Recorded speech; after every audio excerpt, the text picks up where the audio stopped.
So, hi everyone.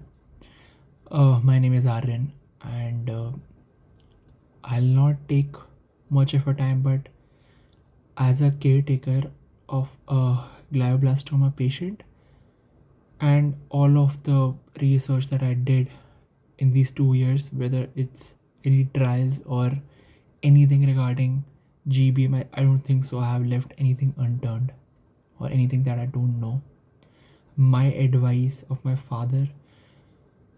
So I'll just give you a brief background regarding the same. So पहली चीज़ मैं इसे हिंदी में रखूँगा क्योंकि सब लोग इंग्लिश में नहीं सुन पाते या समझ पाते। मेरे पापा 2021 में उन्हें 2022 में उन्हें ग्लायोब्लास्टोमा डिटेक्ट हुआ था, ठीक है। And yesterday he passed away due to the disease, and I just want you all to know these things which I think I could have done or we could have done better here. So I just want, if you have a patient that is suffering from glioblastoma, your patient does well, आपका patient अच्छा रहे, एक लंबी और एक अच्छी ज़िंदगी हो आपके पेशेंट की। क्योंकि मेरी की 23 मंथ, ऑल दो चलिए मैं आपको बताता हूँ सब, पर आप पूरा आराम से टाइम हो सुनिएगा, क्योंकि एक ये मेरा अपने आँखों के सामने मैंने इन पीरियड में अपने डैड को देखा है। सारी जो मैंने देखा है वो मैं आपको पास कर रहा हूँ कि क्या क्या आपको पता होना चाहिए, क्या क्या आप अच्छा कर सकते हो अपने पेशेंट के लिए, ठीक है। सो फर्स्टली ग्लायोब्लास्टोमा एक brain tumour, aggressive brain tumour, जिसमें आपके पास हार्डली 1 साल होता है डिटेक्ट होने के बाद। बहुत हार्ड होता है, साइट्स पे कुछ भी लिखा हो, बट रियलिटी में इसके बाद आप इसके डायग्नोसिस के बाद आपके पास तकरीबन 1 साल होता है। 99% लोग 90% लोगों के पास मान के चलिए 1 साल होता है। अगर फॉर एग्जांपल X1 देखो, जनवरी में डिटेक्ट हुआ तो उससे आप अगले जनवरी तक का आपके पास टाइम है, आप इतना मान लीजिएगा। इसके जो डायग्नोसिस है वो बहुत ही पुअर है। बहुत टाइम से कोई भी ब्रेक थ्रू नहीं मिला है इस डिज़ीज़ में। बहुत स्टैंडर्ड ऑफ केयर में बहुत लिमिटेड चीज़ें हैं जो कि काम नहीं ही करती हैं, मतलब करती हैं बट बहुत जल्दी उन चीज़ों से हमें मतलब दिख जाता है कि ट्यूमर आपका प्रोग्रेस कर रहा है, ठीक है। ओके, सो ये मेरे फादर को तो 23 मंथ्स हो गए थे। आई वॉज लकी इनफ, मैं कहूँगा कि मैं इस ओवरऑल अनलकी, बट इस पर्टिकुलर एस्पेक्ट अगर मैं बोलूँ, नॉर्मल लोग जो 1 साल में चले आते हैं, मेरे डैड मेरे साथ 12-13 मंथ्स मोर थे, ज़्यादा थे बाकी मेजर पॉपुलेशन से GBM की। सो फर्स्ट ऑफ ऑल आप जाए, अगर आपको डिटेक्ट हुआ तो आपको यही वो कहेंगे टेमोजोलामाइड, जो भी आपको जितनी भी आपकी बॉडी और आपका जो बन रहा है उससे आपको रिकमेंड करेंगे 5 days a week radiation therapy के साथ। रेडिएशन के बाद आप मेंटेनेंस फेज़ में आई थिंक नहीं सॉरी रेडिएशन के साथ आप रोज़ लेते हैं, एंड फिर मेंटेनेंस फेज़ में 5 डेज़ अ मंथ लेते हैं। उसके बाद आपको लगेगा आपके पे अगर अच्छा काम कर गए दोनों, फिर आप अपने MRIs कराएंगे और वो आपको दिखेगा। ये मेरे फादर का तो होता है, इसलिए मैं ये बेस्ट के सिनेरियो लेके चल रहा हूँ। तो आपका जो ट्यूमर है जितना भी तक ब्रेन के किसी भी पार्ट में, वो इतना छोटा रह जाएगा कि एक डॉट जितना, ठीक है। और आप बहुत खुश हो जाएंगे कि माय गॉड ये तो ख़त्म हो गया, हमने इसे काबू कर लिया। बट बिल्कुल भी नहीं, इस गलत फहमी में बिल्कुल मत रहना, क्योंकि वो जितनी छोटा आपने उसे कर दिया एक डॉट जितना, वो इतनी जल्दी बढ़ जाता है कि आप हैरान रह जाते, आपको पता भी नहीं चलता। और डिटोरिएशन इतना फास्ट रहता है ग्लायोब्लास्टोमा में कि आप मतलब देख के आप हैरान रह जाएंगे। एक 15-20 दिन में बंदा चलता फिरता बंदा एकदम बेड रेडन हो जाता है 20 दिन में अराउंड, ठीक है। सो मेरे फादर का एकदम एक डॉट जितना था वो ट्यूमर जब हमने MRI कराया था, एंड विद इन 2.5 और 3 मंथ्स एट मैक्स वो ट्यूमर रिकर कर गया, ठीक है। Okay, I was lucky enough to have this opportunity of second operation, तो हमने सेकेंड टाइम भी उसे निकलवा दिया था, जिससे मुझे अराउंड 1 साल और मिल गया था। हमारे 2 ऑपरेशन हुए थे मेरे डैड के, ठीक है। सो उसके बाद अगर आप इतने फॉर्चुनेट इनफ हैं, आपका सेकेंड टाइम ऑपरेशन हो रहा है, तो आप अपने को बहुत लकी समझिएगा, मतलब या थर्ड टाइम तो मतलब अगर मेरे डैड का हो पाता तो हम ज़रूर ऑपरेशन थर्ड टाइम भी कराते। ऑपरेशन से बेस्ट ग्लायोब्लास्टोमा में कुछ भी नहीं है, कोई मेडिकेशन इतनी कैपेबल नहीं है ग्लायोब्लास्टोमा में कि वो श्रिंक कर पाए ट्यूमर को। आपके जो भी ऑन्कोलॉजिस्ट है ना, मेरे पास जो ऑन्कोलॉजिस्ट थे वो बेस्ट थे इंडिया के, बट आपके जो भी ऑन्कोलॉजिस्ट हैं वो सब गिव अप कर देंगे जैसे ही आपका प्रोग्रेस हो जाएगा, मतलब बड़ा हो जाएगा, आपको लग रहा होगा कि हम इसे श्रिंक कर देंगे, वो श्रिंक भी नहीं होता है, बहुत मुश्किल है श्रिंक करने ग्लायोब्लास्टोमा को। बेस्ट आपके पास जो चीज़ होती है आप उसे ऑपरेट करके निकलवा सकते हैं। अब हम क्या करें, मैंने आपको सारी नेगेटिव चीज़ें बता दी, हम क्या कर सकते हैं। पहली बात, होप रखना अच्छी बात है, बट अननेसेसरी होप कि ये मैंने किया है, मेरे परिवार ने किया, इसलिए मैं आपको बोलना चाहता हूँ अननेसेसरी होप कि मेरे इस एमआरआई में हमारा ट्यूमर एकदम ख़त्म हो जाएगा, ग्लायोब्लास्टोमा एकदम गायब हो जाएगा, ऐसी उम्मीद रखो, बट इसे एकदम 100% मत मानो, क्योंकि अगर आप एक चीज़ को विश्वास से मान लेते हैं ना, तो क्या होता है आप अपने आप को लूज़ कर देते हैं कि आप चीज़ें ट्राई नहीं करते। सो पहली बात, मेरे पास यूनिवर्सल सोल्यूशन मतलब ऐसा मैं मानता हूँ, आप प्लीज़ अपने एंड पे थोड़ा रिसर्च करिए, आप लोगों को बहुत ज़्यादा अप टू डेट रहना पड़ेगा अगर आपका पेशेंट ग्लायोब्लास्टोमा से गुजर रहा है। सो मैं कहूँगा आपको इंडिया में आप एलोपैथी लेते रहिए, जो भी आपको आपका डॉक्टर ऑन्कोलॉजिस्ट कहता है, टीमोजोलामाइड, ठीक है, या जो भी कह रहा है आपको, ठीक है। उसके साथ मेरी आपसे हाथ जोड़कर रिक्वेस्ट है, आप लोग प्लीज़ आयुर्वेदिक ट्रीटमेंट को सीख करिए टाइम रहते, आपका डॉट जितना ही क्यों ना हो ट्यूमर, आप आयुर्वेदा पे जाइए। एलोपैथी में 1% चांस भी नहीं है आपका पेशेंट एक बहुत अच्छी लंबी ज़िंदगी जी पाएगा। एलोपैथी सिर्फ आपको कुछ महीने से कुछ साल दे सकता है, कुछ साल का मतलब आप लकी हो तो 2 साल, और बहुत सबसेट ऑफ पॉपुलेशन जो छोटी सी पॉपुलेशन होती है, 1% पीपल, उसके बियॉन्ड 2-3% पीपल उसके बियॉन्ड।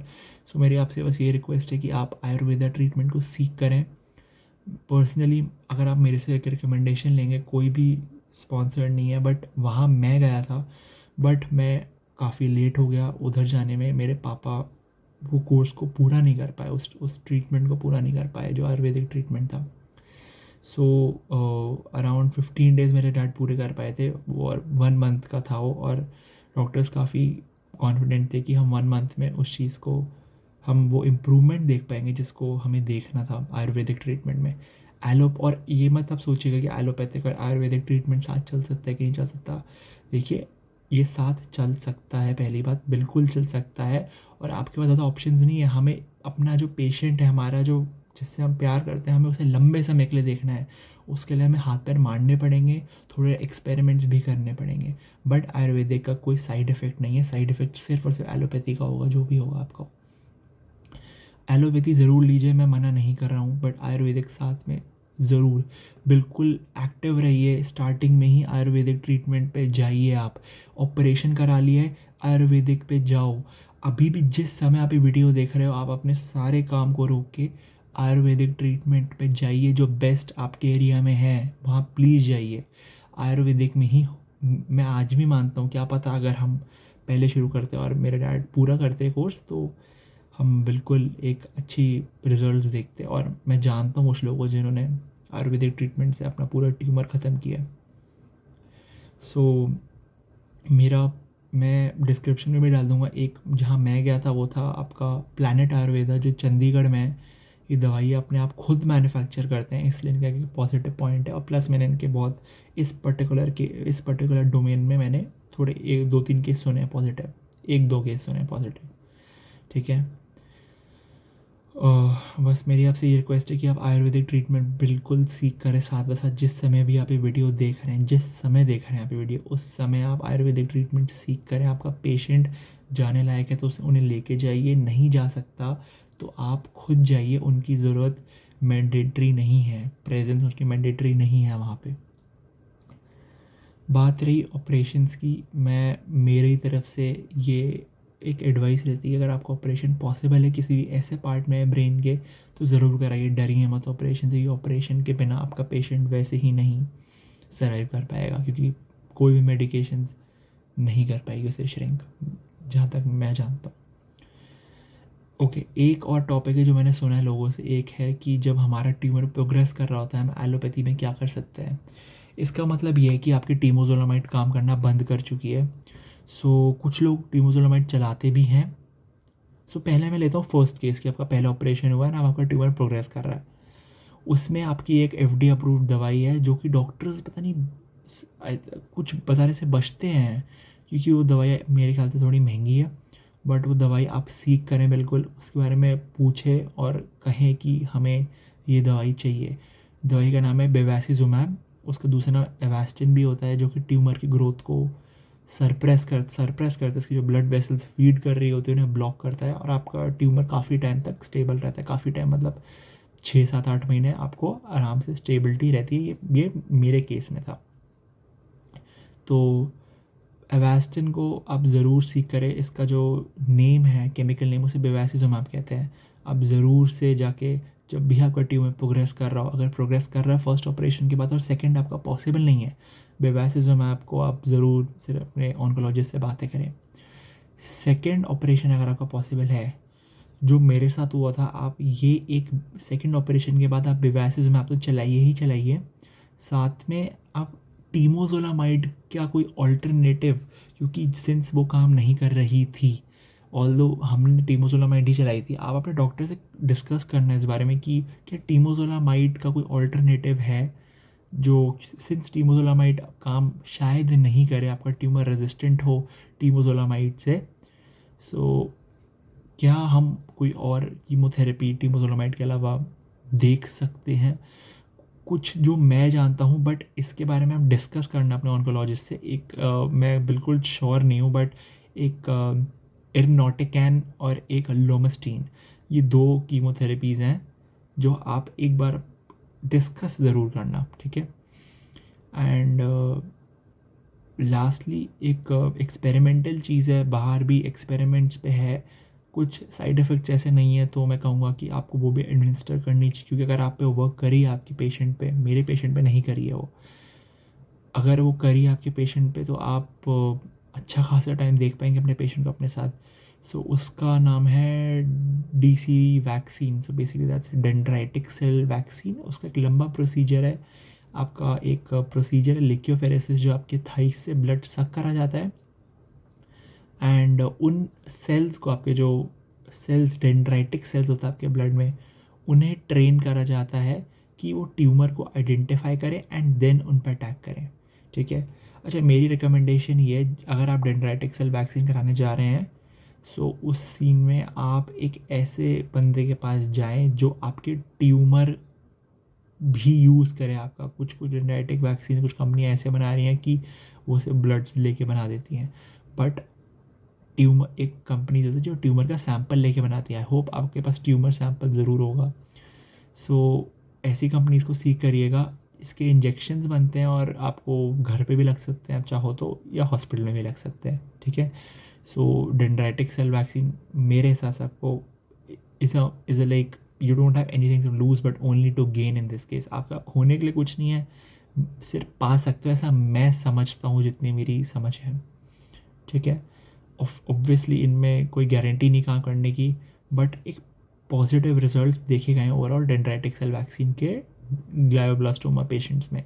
एक दवाई है जो नॉर्थ वेस्ट बायो समथिंग एक कंपनी है, उन्होंने अप्रूवल भी डाला एफडीए पे ये डेंड्राइटिक सेल वैक्सीन का अप्रूवल कि हम एडमिनिस्टर कर पाएँ, क्योंकि उनके रिजल्ट्स काफ़ी अच्छे थे डीसी वैक्सीन में, ठीक है। मैंने आपको सब बता दिया आई थिंक, मेरे पास और कुछ नहीं है। मेरा इस वीडियो का मेन टॉपिक ये था कि मेरे पेशेंट नहीं बच पाए, बट मैं चाहता हूँ कि जो ग्लायोब्लास्टोमा है ये बहुत टॉल लेता है एक पेशेंट और उसके आसपास के लोगों पे, आप अपने सामने होते देखते हो सब।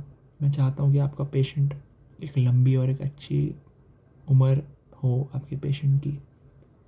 जो चीज़ मुझे नहीं पता थी वो मैंने आपको बताई है, आपका एक्सपीरियंस कोई होगा, आपको लगता है किसी को कुछ चीज़ और बेहतर हो सकती थी, आप वो चीज़ आगे ज़रूर पास ऑन करिएगा, क्योंकि इसमें कोई क्योर नहीं है आपके पास एलोपैथी में।